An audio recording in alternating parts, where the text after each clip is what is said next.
today we are doing another non-spooky video to bring you a new release review, and today we're talking about A Star is Born. If you guys have never heard of this movie, it has been remade throughout time, and this is a remake of a remake of a remake, I believe. Correct. Starring Bradley Cooper and Lady Gaga, and Bradley Cooper is a rock star and finds Lady Gaga, and they fall in love, and As she rises to fame. As she rises to fame, and the struggles that come with that. That's what this movie is about, and it's pretty good. The plot of this film is incredibly heart-wrenching. It is meant to tug on your heartstrings. This is also a directorial debut by Bradley Cooper, and I think he did a really good job for a debut.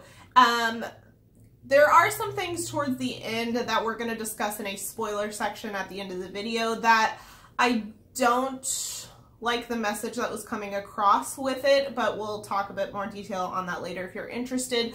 But overall, I still think it was a really good movie, and it was really artfully put together. And we did talk about it afterwards and said that the plot wasn't necessarily anything new. You know, man finds talented woman, helps her rise to fame, and the typical things we're in, you know, of him struggling to deal with her sudden rise, and Toxic they fall in Hollywood love. Things. There's a lot of that in here, so it wasn't necessarily the freshest plot, but I definitely think it was novel in the way it was presented. And the novelty comes from just the extremely strong character performances. First of all, by Bradley Cooper. He does an excellent job playing a rock star with a traumatic past, you know, like any good tortured artist, and also his struggles with alcoholism, and he just does a really good job. There were specifically a lot of details with the character that he portrayed that you could really tell if you were paying attention in scenes, little things that he mentions, like the fact that his hearing is bad in one of his ears, and just little details where he'll turn his head the right way, or things like that. And it just brings so much nuance to the character that you really felt inside his head in this movie. We also have a very strong performance by Lady Gaga. She plays the love interest in this film and the one who rises to fame throughout it.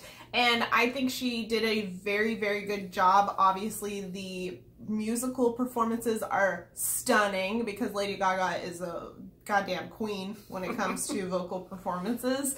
And I think she did a really great job with that. Her character is actually quite similar to her in real life in a lot of ways. And I still think she played it really well, and I was really captivated by her performance. And of course, because this is a love story, the chemistry between Bradley Cooper and Lady Gaga is like palpable throughout this entire movie. And they do it really good. At first I wasn't quite sure, because as all love stories do, it starts with the guy kind of being a little creeper, kind of just like staring at her and being like, "You're so gorgeous." But it gets cute after that, and you can just tell how much they care for each other. You feel that chemistry as you see a decent chunk of their lives together. And the biggest way that they connect is through the music. And the music in this was stunning. It wasn't really like a musical. There was just a lot of music in the film because they're both musicians. But there's a lot of great performances that we found out afterwards, like, they were live as well. So. Yeah, that's what one of the trivia items I read said, that they recorded a lot of their vocals live instead of doing an overlay on their acting scenes. Which, if you've seen Les Mis, we haven't, but we've heard how bad that goes if it doesn't go well. Oh, do they do that in Les Mis too? Yeah, it's all live recording Les Mis, and there's a couple performances that were so-so.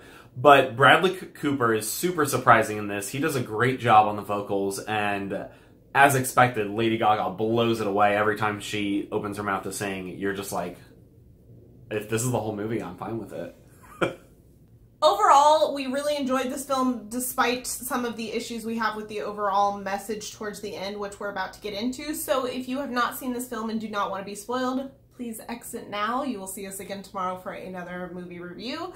But for now, we are going to get into some plot details, especially about the ending, which spoils the whole movie. So, spoilers.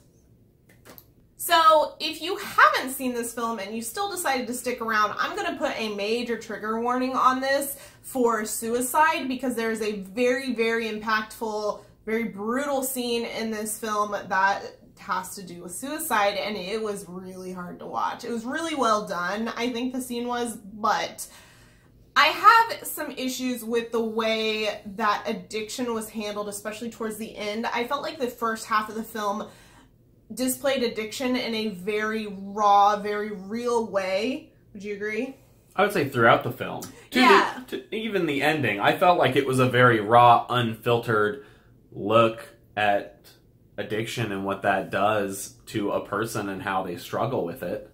The problem comes when he is told by Lady Gaga's, or by Allie's manager, that she's being held back by him and that she would be doing better without him, and he decides to commit suicide after that because he thinks that's what he needs to do in order for her to thrive. And I feel like this just has the potential to send the message that if you are struggling with addiction or you're having a hard time with something along those lines and you're still in the thick of it, that you just need to remove yourself from people's lives in possibly dramatic ways, and that your life isn't worth being around people because you're just destroying them. And I just feel like that's a bit harmful, especially if someone is watching this film while they're in that mindset. Definitely. And so while it is an authentic, look at what alcoholism can do to a person, it at the same time is pretty harmful in that, yeah, they tell him he's not worth anything and he goes, you're right, and the best thing I can do is to commit suicide, which is, never the answer.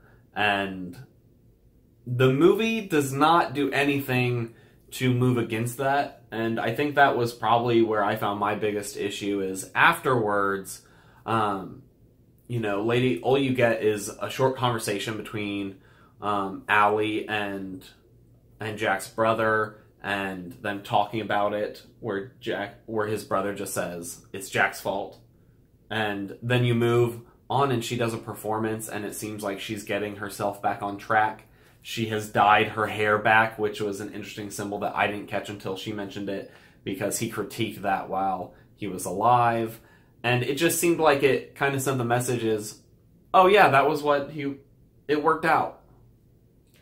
I also have issue with how they portrayed recovery as well, because I felt like it was something very glossed over in the film, that they showed I don't feel like sexy is the right term, but like the cinematic portion of addiction with the struggle and the heartache and the pain that goes along with it, but then they didn't really show the part where he's in recovery, and maybe they just didn't explain very well what kind of rehab facility he was in, I'm not sure, but they just kind of seemed like he just plopped into a situation and then he got out and then he's fine, and it was very clear by the way he was acting afterwards that he wasn't recovered and he wasn't in a space of healing or recovery mentally. He might have been not drinking anymore, but mentally he wasn't. And then he goes and commits suicide, and it almost sends the message that, oh, well, he got better and then decided this was the better option in his, stable, healthy mindset, when in reality it didn't seem like he was in a stable, healthy mindset.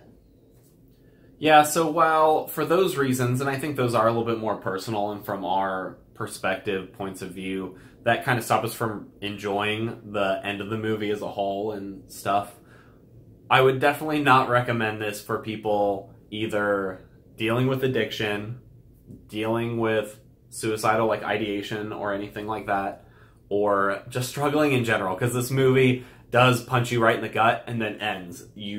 So if you're in a state where you can't deal with that, then I highly recommend waiting to watch this one till later. So that wraps up our thoughts on this film. If you've seen it already, please let us know if you agree or disagree with our thoughts. If you haven't seen it yet and still decided to watch all the way through this, let us know if our thoughts made you change your mind about whether you're going to see it or not. And if you enjoyed this video, leave us a like. We really appreciate your support, and make sure you hit that subscribe button. We have videos coming to you guys every day in October. 31 days of Halloween, BS Spooktober. We're very pumped. We have a ton of different content coming your way that we're very excited about, and you don't want to miss it. So like I said, hit that subscribe button, and we will see you guys next time.